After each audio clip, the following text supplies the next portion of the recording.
नमस्कार दोस्तों फाइनली आज वेस्ट बंगाल का जो एसआईआर का ड्राफ्ट रोल है वो जारी किया गया इलेक्शन कमीशन के द्वारा, जिसमें 58 लाख, जी हाँ, ये कोई छोटा नंबर नहीं है, क्योंकि रिसेंट ईयर्स में आप देखोगे तो किसी एक बड़े राज्य में इतने सारे नाम्स को काटना एक बड़ी बात हो जाती है। तो 58 लाख नेम्स इलेक्टोरल रोल से डिलीट किए जा रहे हैं। आप देख सकते हो खबर, Bengal SIR over 58 lakh names deleted as election commission shares draft list. इसको थोड़ा सा हम डिटेल में समझेंगे, क्योंकि रिसेंटली आपने देखा होगा ममता बनर्जी के कई सारे बयान आए थे। उन्होंने साफ साफ कह दिया था कि एक भी पर्सन बांग्लादेश नहीं जाने देंगे हम, यहां पर अगर कोई भी गलत नाम काटा जाता है तो उसको लेकर धरना देंगे। वो सब कुछ मैं आपको डिटेल से बताऊंगा। चलिए आगे बढ़ते हैं, लेकिन उससे पहले आप सबको बता दूं, स्टडी आईक्यू पर फाइनल माइल सेल चल रहा है, जिसके तहत अगर आप कोई भी यूपीएससी का बैच लेते हो 2026 का, जैसे हमारा प्रीलिम्स का क्रैश कोर्स हो गया, इसमें ये सारे फीचर्स मिलते हैं, या फिर 2027 का हमारा जो लॉन्ग टर्म बैच है जिसमें प्रीलिम्स मेंस इंटरव्यू सब कुछ की तैयारी कराई जाती है, सभी का लिंक कमेंट सेक्शन में दिया हुआ है। यूज करना है आपको ये code Ankit live maximum discount के लिए।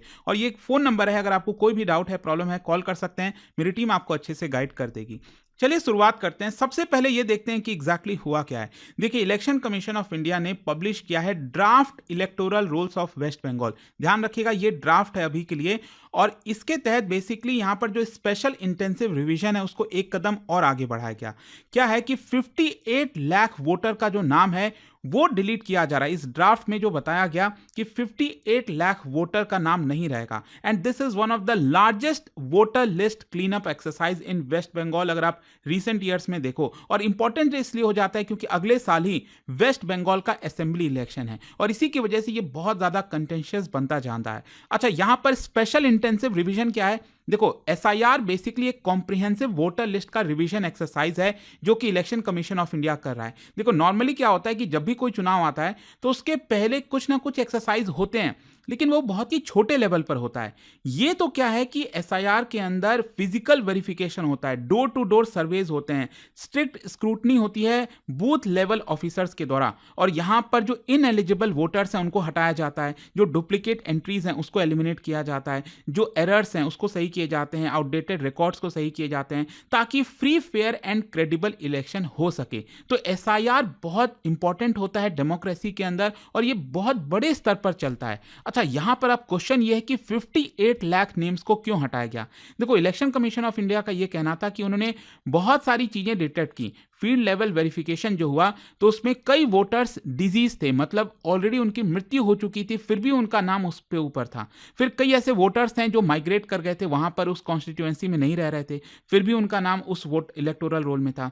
फिर डुप्लीकेट रजिस्ट्रेशन भी कई सारे थे, मतलब एक ही वोटर का नाम कई जगह। और आपने देखा होगा इस मुद्दे को लेकर राहुल गांधी जी ने भी कई बार प्रेस कॉन्फ्रेंस किया है, वो वोट चोरी का आरोप लगाते हैं। और इसके अलावा यहाँ पर अनट्रेसेबल वोटर्स थे, मतलब जो बीएलओ है, बूथ लेवल ऑफिसर्स, वो जब घर पर जा रहे हैं, पता कर रहे हैं, तो वोटर नहीं पाया जा रहा, वो अनट्रेसेबल है। कई बार अटेम्प्ट किया गया कि वो उनसे मुलाकात हो जाए, लेकिन नहीं मिल पा रहे हैं। फिर इसके अलावा डॉक्यूमेंटेशन भी कई बार इनकम्प्लीट है। तो इन सारी चीजों की वजह से यहां पर 58 लाख नेम्स, और इसमें कितने कितने अलग अलग कैटेगरीज में मैं आपको बता दूं, 58 लाख में से लगभग 24 लाख ऐसे हैं जिनकी मृत्यु हो चुकी है। तो चलो, इसमें तो कोई विवाद नहीं होना चाहिए कि अगर जिसकी मृत्यु हो गई उसका नाम नहीं होना चाहिए, लेकिन इसमें से कई ऐसे हैं, लगभग 19 या 20 लाख आप कह सकते हो ऐसे हैं जो शिफ्ट हो गए हैं, माइग्रेट कर गए हैं परमानेंटली। फिर इसके अलावा यहां पर 12 लाख ऐसे हैं जो अनट्रेसेबल हैं, मिसिंग हैं। सोचिए, इतने सारे नाम ऐसे थे जो इलेक्टोरल रोल में थे, लेकिन वो हैं कि नहीं इनका कुछ पता भी नहीं। फिर इसके अलावा कई ऐसे हैं जो डुप्लीकेट हैं, फॉल्स हैं, बोगस एंट्रीज हैं, इनकी संख्या करीब 1,38,000 है। और भी कई बाकी कारण है जिसमें 57,000 आते हैं। तो इसका मतलब यह हुआ कुल मिलाकर 58,20,000 वोटर का जो नाम है वेस्ट बंगाल के इलेक्टोरल रोल से ये डिलीट किया जाएगा। और ये इतना मायने क्यों रखता है, ये इतना ज्यादा सिग्निफिकेंट क्यों है, क्यों इसकी इतनी चर्चा हो रही है? क्योंकि 58 लाख कोई छोटा नंबर नहीं है। आप समझिए, वेस्ट बंगाल का जो इलेक्टोरेट है, जितने लोग एलिजिबल हैं, जो इलेक्टोरल रोल था, उसमें से 8 से 9% नाम कट जाएंगे।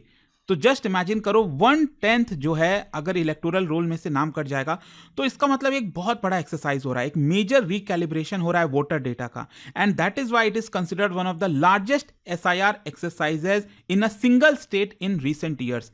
लेकिन क्वेश्चन ये है कि इसको लेकर विवाद क्यों हो रहा है? अगर आप देखोगे, जो चीफ मिनिस्टर है ममता बनर्जी जी, वो इसको एड्रेस कर रही है। उनका कहना है कि no one will have to go to Bangladesh. Mamata Banerjee ने यह साफ साफ कह दिया कि कोई भी रेसिडेंट वेस्ट बंगाल बंगाल का, अगर वो रह रहा है बंगाल में, तो उसको हम बांग्लादेश नहीं भेजेंगे, पुश नहीं कर सकते।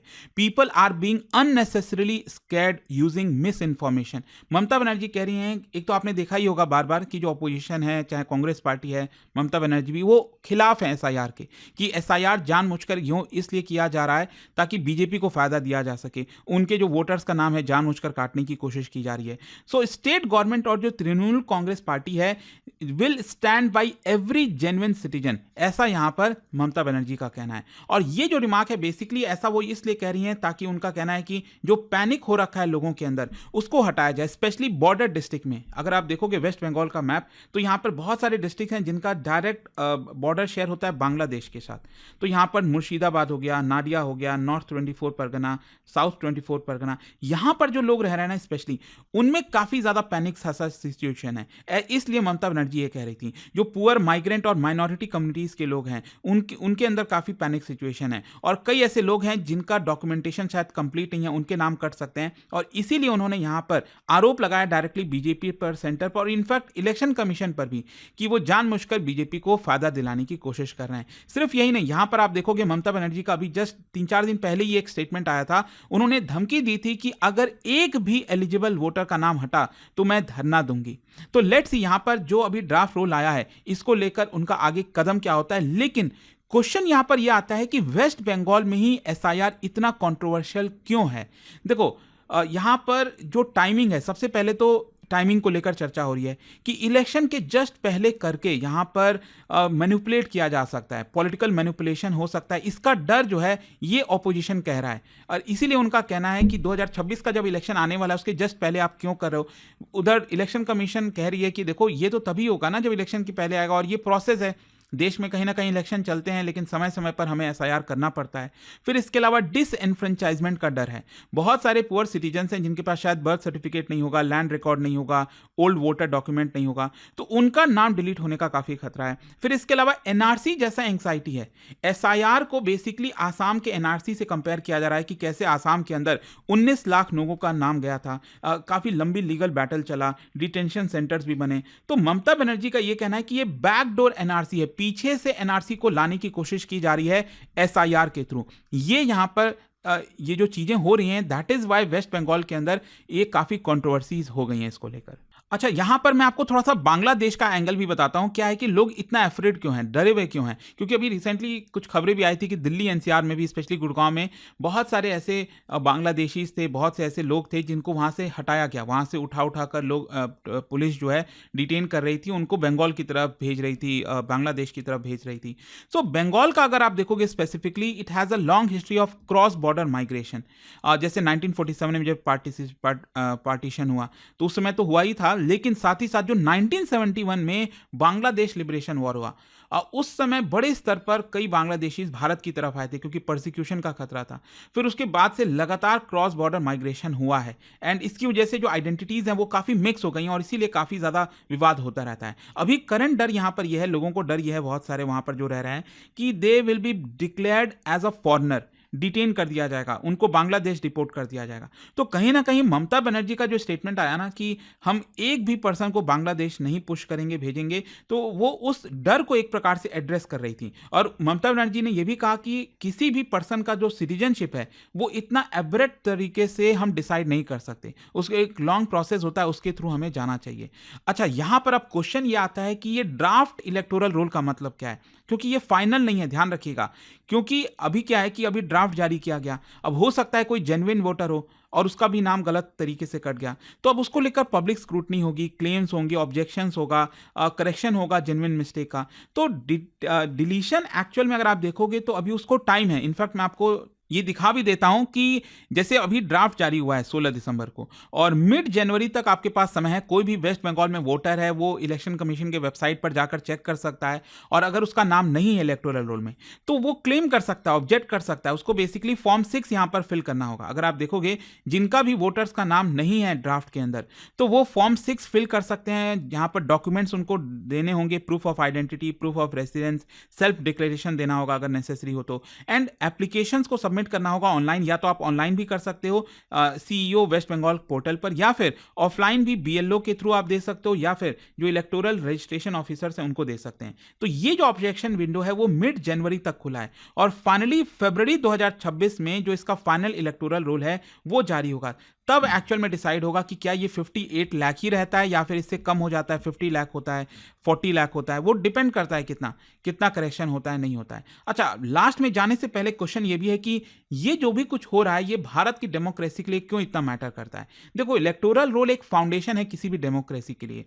ये ओवरऑल अपने आप में डेमोक्रेसी नहीं है, लेकिन हाँ, ये एक बहुत बड़ा फाउंडेशन है, क्योंकि अल्टीमेटली डेमोक्रेसी के अंदर एक सबसे बड़ी जो पावर होती है वो वोट डालने की होती है। हमें ये भी इंश्योर करना चाहिए कि कोई गलत लोग तो नहीं है, जो यहाँ के नागरिक नहीं है वो भी वोट डाल दे रहे हैं। सो इन्फ्लेट कर इलेक्टोरल जो रोल है, इस तरह की गड़बड़ी जब होती है तो बोगस वोटिंग के खतरे होते हैं, इम्पर्सोनेशन होता है, कोई दूसरा पर्सन आपके नाम पर वोट डाल दिया, इलेक्टोरल मैल प्रैक्टिस होता है। एट द सेम टाइम ये भी ध्यान रखना है कि किसी पर्सन का गलत नाम ना कट जाए, इसकी वजह से अगेन इंस्टीट्यूशंस पर जो ट्रस्ट है वो अंडरमाइन हो जाएगा। तो दैट इज वाई ये जो समय दिया गया है ड्राफ्ट के बाद, यहाँ पर आप क्लेम्स और ऑब्जेक्शन कर सकते हो, ये बहुत इंपॉर्टेंट हो जाता है। तो आई होप कि यहाँ पर आपको डिटेल में समझ में आ गया होगा कि एग्जैक्टली वेस्ट बंगाल में आज हुआ क्या है। और एक क्वेश्चन आप सभी के लिए, वेस्ट बंगाल में एक डुआर्स करके रीजन है, क्या बता सकते हो ये एग्जैक्टली किस चीज के लिए जाना जाता है? और इसका जो राइट आंसर आप सब जानते हैं मेरे इंस्टाग्राम पर तो मिलेगा ही, वहां पर अगर आप नहीं हो कोई बात नहीं, टेलीग्राम से ले सकते हैं इसका सही उत्तर। और दोस्तों, जैसा मैंने आपको बताया, अगर आप यूपीएससी की तैयारी करें, कोई भी बैच चाहते हैं, 2026 का हो, 27, 28, कोई भी batch, you just have to use this code Ankit live. अभी फाइनल माइल सेल के दौरान ये एक्स्ट्रा आपको डिस्काउंट मिल रहा है। ये फोन नंबर दिया, आप इस पर कॉल करिए, मेरी टीम आपको अच्छे से गाइड कर देगी। दोस्तों, यूपीएससी का गोल बड़ा होता है और इस जर्नी में सही मेंटरशिप बहुत जरूरी हो जाती है।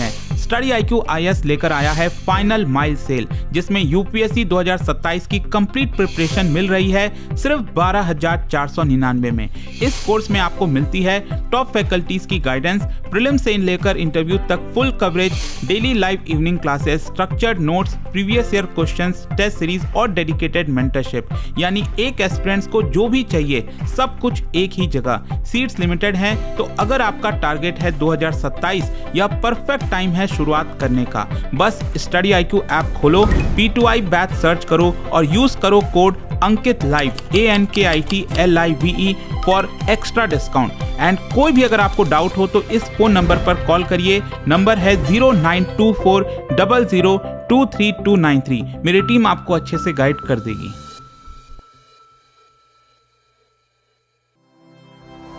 स्टडी IQ IAS, आपका सिलेक्शन हमारा मिशन।